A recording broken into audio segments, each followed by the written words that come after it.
ठीक है तो खराब नहीं है। शीशा उन्होंने लिख के दिया, पासिंग वालों ने वो चेंज, पासिंग फेल है ना गाड़ी, उन्होंने चेंज, पासिंग फेल तब है जिसमें किराया को तो पासिंग नहीं होती इसकी।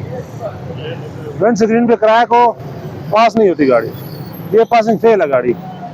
इसका जो टेस्ट हुआ है ना पासिंग वाला 30 जून को हुआ है, नेक्स्ट उन्होंने डेट दी है इसको 14 जुलाई की। ये चीज़ें ठीक करा के जाएगा फिर पासिंग के लिए।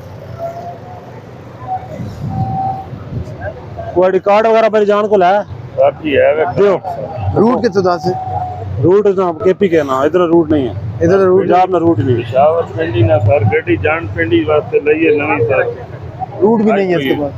2 हफ्ते भी नहीं हुआ सर, रिक्वेस्ट है सर जी, कसम से चलान करा गड्डी कितने खड़ी कर सो बोला, गड्डी तक साइड लो, साइड ला गड्डी लाइसेंस कितने थोड़ा सांस चलान होया तुसे ना पे गड्डी अगर साइड लो कर लेना अगर लो।